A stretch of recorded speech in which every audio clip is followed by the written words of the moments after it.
ചേർപ്പസീനം GLP സ്കൂളിൽ വായനാ ദിനാഘോഷം വിപുലമായ പരിപാടികളോടെ ആചരിച്ചു. സാഹിത്യ സാംസ്കാരിക പ്രവർത്തകൻ ഉണ്ണികൃഷ്ണൻ കിഴുത്താണി ഉദ്ഘാടനം നിർവഹിച്ചു.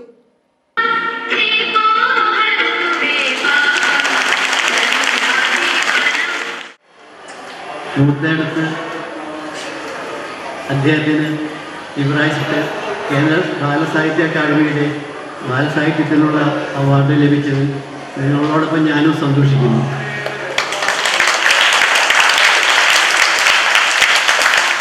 ഇത് തന്നെ സമൂഹത്തിന് വലിയൊരു പാഠമാണ്. ഇപ്പം നമ്മുടെ പ്രിയപ്പെട്ട രാജീവ് മാസ്റ്റർ പറഞ്ഞ മാതിരി എളിയ ചിന്തയും ഉയർന്ന ജീവിത നമുക്ക് വരുന്നത് ഉത്തമ ഗ്രന്ഥ പാരായണത്തിലൂടെയാണ്.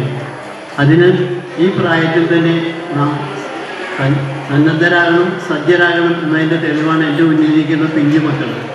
എൻ്റെ മക്കളെക്കാളും പ്രായം കുറഞ്ഞവരാണ് മിക്കവാറും കുട്ടികൾ. അതുകൊണ്ട് തന്നെ വൈലോപ്പിള്ളി പറഞ്ഞ ദൈവജ്ഞനല്ലോ നിങ്ങൾ എന്ന് പറഞ്ഞ് നിങ്ങളുടെ മുന്നിൽ ഞാൻ കൈകൊടുക്കുന്നു. സത്യം പറയാൻ മടിയില്ലാത്ത, അതായത് രാജാവ് തുണി കൊടുത്തിട്ടില്ല എന്ന് പറയാൻ ധൈര്യം കാണിച്ച സമൂഹത്തിൽ വളർത്തിയെടുക്കേണ്ട ബാധ്യത നിങ്ങളുടേതാണെന്ന് ഞാൻ ആനുഷ്ഠികമായിട്ട് കൂടി സൂചിപ്പിക്കുന്നു. സ്കൂൾ പ്രധാന അധ്യാപകൻ AR രാജീവ് കുമാർ ചടങ്ങുകൾക്ക് അധ്യക്ഷത വഹിച്ചു. അറിവ് ആവശ്യമാണ്, അതിൽ തർക്കമില്ല. ശരിയായ അറിവ് ലഭിക്കുന്നതിന് വായനയ്ക്ക് വലിയ പ്രാധാന്യമുണ്ട്. പലപ്പോഴും നമ്മൾ നമ്മുടെ വ്യക്തിപരമായ കാര്യങ്ങൾ അങ്ങനെ പറയാറില്ല. പക്ഷേ ചില കാര്യങ്ങളിൽ നമുക്കത് പറയുന്നത് നല്ലതായിരിക്കും എന്ന് പലപ്പോഴും തോന്നാറില്ല. മാഷിനെ സംബന്ധിച്ച് പറയുകയാണെങ്കിൽ ഒരു സാധാരണ കുടുംബത്തിലാണ് ജനിച്ചത്.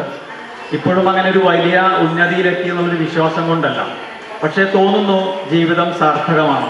കാരണം നമ്മുടെ ഈ മനുഷ്യായുസ്സിൽ ചെയ്യാൻ പറ്റുന്ന പ്രവർത്തനങ്ങൾ കുറച്ചൊക്കെ ചെയ്യാൻ സാധിക്കുന്നു എന്നുള്ള വിശ്വാസം, അതിലേക്ക് എത്താനുള്ള അറിവ് ലഭിച്ചത് വായനയിലൂടെ തന്നെയാണ്, അതിന് തർക്കമില്ല. മാഷ് വിവേകാനന്ദ സ്വാമികളുടെ അദ്ദേഹത്തിൻ്റെ പുസ്തകങ്ങൾ വലിയ താല്പര്യമായിരുന്നു. അതുകൊണ്ട് പ്രത്യേകിച്ചും കോളേജിലൊക്കെ പഠിക്കുന്ന സമയത്ത് കൂടിയ സമയവും വിവേകാനന്ദ സാഹിത്യം വായിക്കാനുള്ള ഒരു അവസരം ലഭിച്ചിട്ടുണ്ട്. ചടങ്ങിൽ AK സുസ്മിത പുസ്തക പരിചയം നടത്തി. കുമാരി നിവേദ P വായനാ ദിന പ്രതിജ്ഞ ചൊല്ലിക്കൊടുത്തു. വി ചിത്ര, ധ്വനി S എന്നിവർ നേതൃത്വം നൽകി.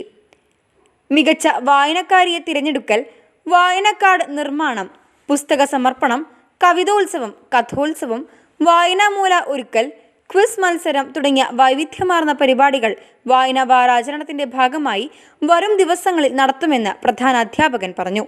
തുടർന്ന് കുട്ടികളുടെ വിവിധങ്ങളായ കലാപരിപാടികളും അരങ്ങേറി.